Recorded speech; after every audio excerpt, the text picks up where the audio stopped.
Red Wings fans, stand up.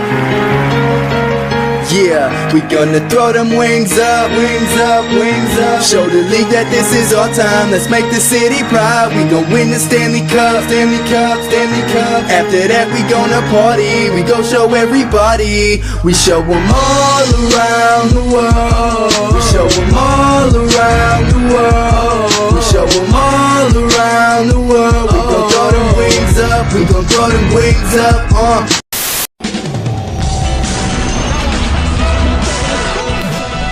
Oh, there's a goal! Oh, at least I thought he was gonna until he blew it.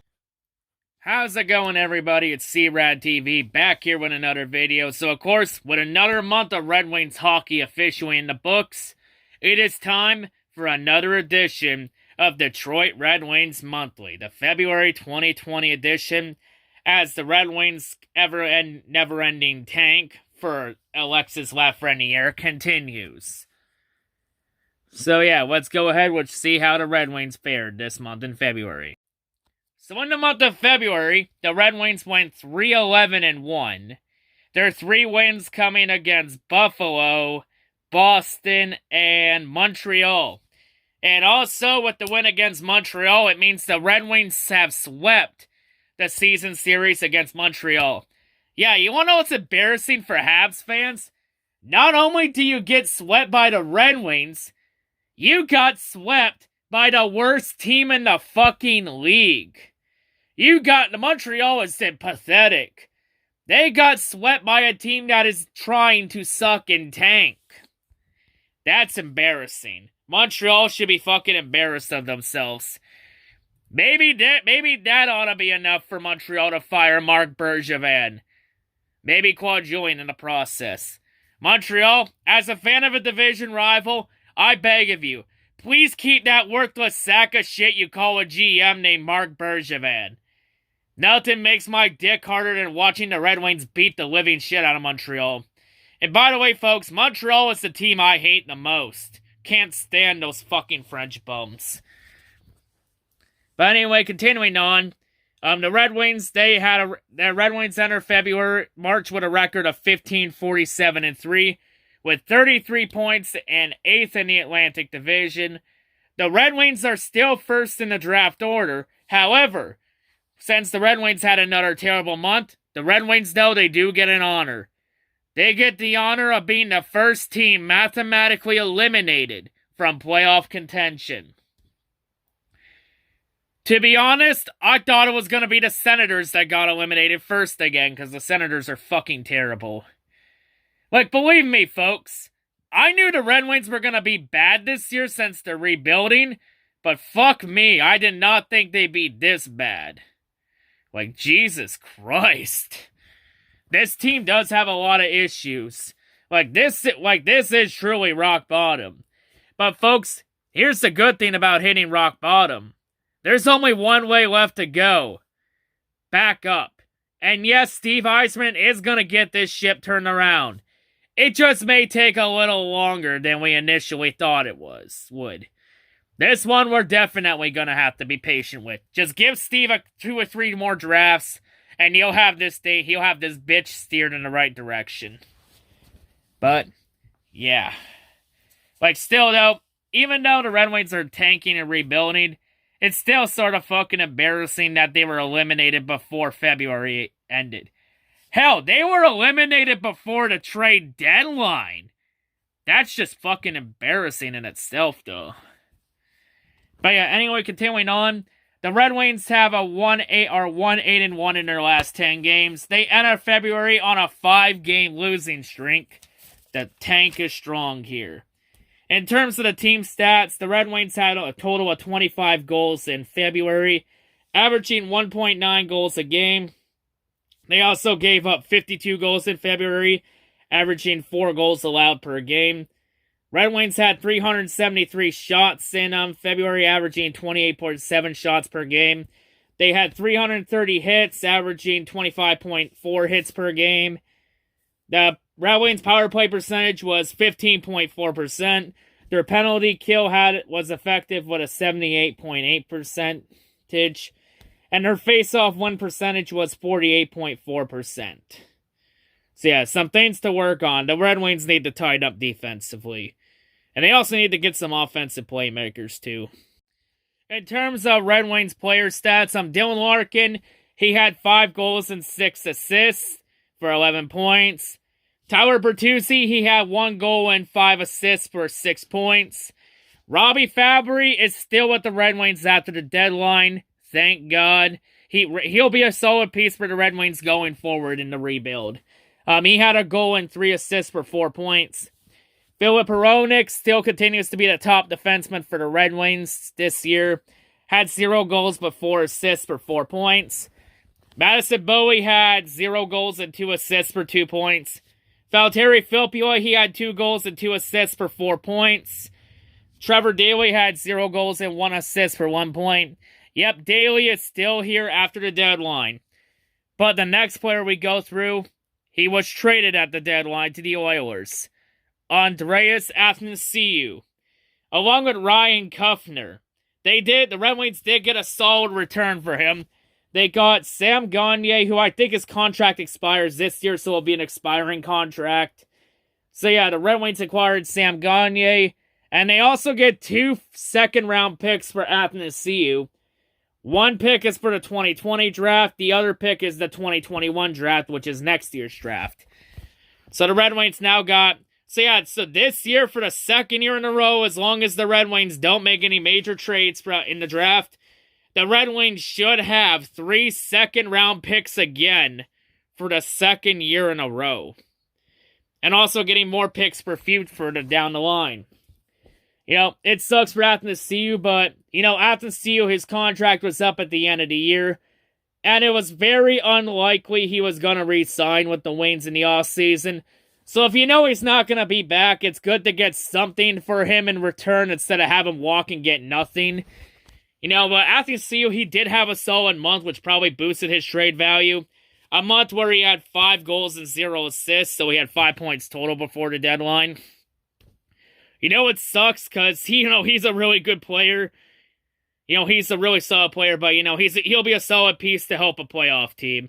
I wish him the best of luck in Edmonton, It sucks, but hey, if he wasn't going to be back, so it's best to get something for him instead of nothing. And hey, if he comes back in free agency, oh well.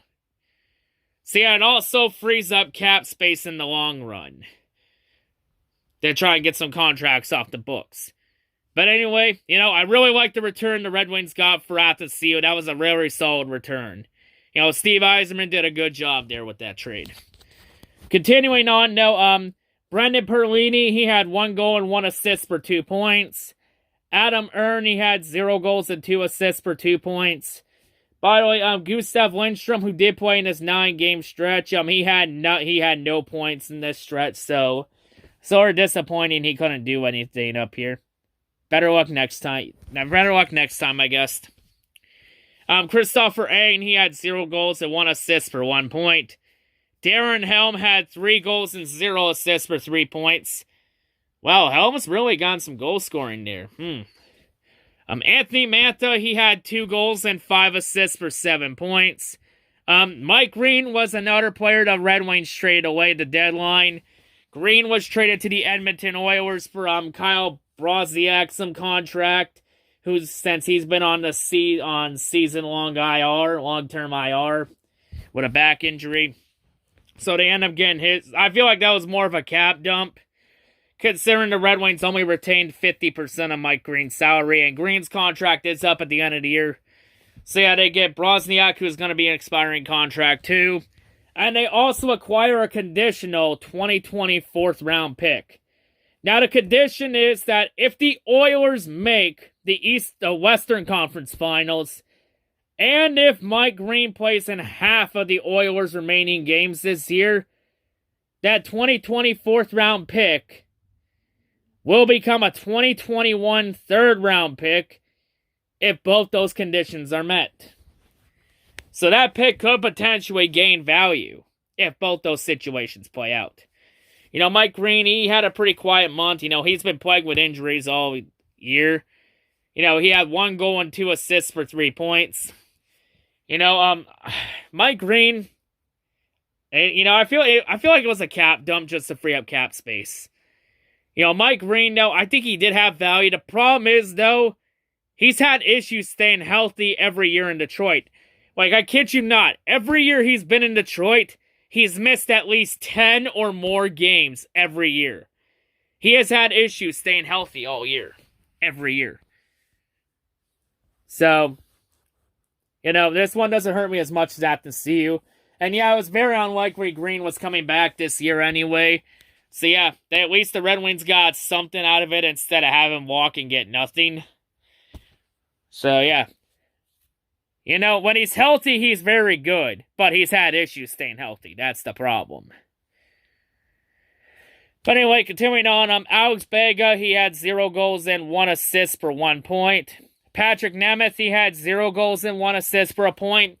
Sam Gagner, who was acquired from the Oilers, he had 1 goal and 0 assists for 1 point in the 2 games he played. It's something, I guess. And Franz Nielsen only had 1 goal and 0 assists for 1 point. So yeah, really the big standout players this month were Mantha, Larkin, and Bertuzzi. And after CU finally had a good month, and all that month did was just boost his value. But hey, I think Steve Yzerman, he did a very solid job at the deadline. He did a solid job to get more draft assets. The main goal was acquire more draft picks. They acquired 3 more picks for the long-term rebuild. So yeah, Yzerman accomplished the main goal. But anyway, that's it for player stat. So yeah, anyway, that's going to wrap it up here for the February edition of Detroit Red Wings Monthly. Of course, we already saw the Steve Yzerman press conference after the deadline, the whole 42 minutes of it. I think the length of that was pretty appropriate because in that time span, Steve Yzerman was able to address every question and address every single detail that was needed to be addressed. Of course, Steve said, I think Steve hinted that that the Red Wings are tanking. Because if you did not catch it, Steve did say he was talking to Jeff Blashill before the season, and he said that they were not a playoff team. I mean, it's obvious the Wings are tanking. All signs point to it. I mean, if you admit you're not a playoff team at the start of the year, why bother even competing then? Like, you may as well just tank and try and get a top draft pick then. Like, I think the only way I think they would have competed this year is if they felt they were a playoff contender. Or a playoff team. Then it would make sense to try and contend. But since they felt they weren't a playoff team, I guess they decided to just intentionally sandbag the year and tank. And try and win the lottery and get some top draft picks. Try and get some blue chip talent into the team. But I think Steve did say, though, there is going to be a captain next year. It's probably going to be Dylan Larkin. I think it's going to be Larkin. I think it's either going to be Larkin or Bertuzzi. Those are my 2 names for it. Either Larkin or Bertuzzi. It's going to be one of those 2. But yeah, in terms of Jeff Blashill's status, Steve said Blashill is going to stay for the rest of the year. No changes expected there. But he did say that he is going to review Blashill's status at the end of the season. I honestly think Blashill's going to get fired. Like, I know they were intentionally throwing the year away, but still, this is still pretty fucking bad. And plus, I've heard multiple sports leagues are looking at punishing teams for tanking. And I just have a hunch the Red Wings are going to get fucked over in the lottery. I have a hunch the Red Wings are going to get massively screwed in the lottery. I mean, at this point, anybody but Montreal. For the love of God, Montreal better not win the lottery or so help me God. But yeah. But who knows? Maybe the Red Wings will get lucky and win the lottery. Like, man. But you never know. So yeah, coming up in the next couple months, I think we should see some more young players in. I think Steve Yzerman said that he hasn't thought about bringing more Seider up yet because Seider was dealing with an injury. So yeah, if he plays this year, we'll have to wait and see. But maybe we can get some more young players to come on up here. I'd say bring Joe Foligno up, get him some time up here. Try and get as many of the young players you have in the farm system up here as quick as you can. Try, get them their 8 or 9 games. Try to get them adjusted to the NHL lifestyle. Also, Philippe Sedana has had a quiet month and dealt with injuries too. That's sort of sad. He's actually been really solid this year. Damn. But yeah, anyway, that's all. That's gonna wrap it up here for the Red Wings edition for this February edition of Red Wings Monthly. But yeah, that's all I gotta say, folks. Hope Bremmer's a great day on you. Peace out and embrace the suck.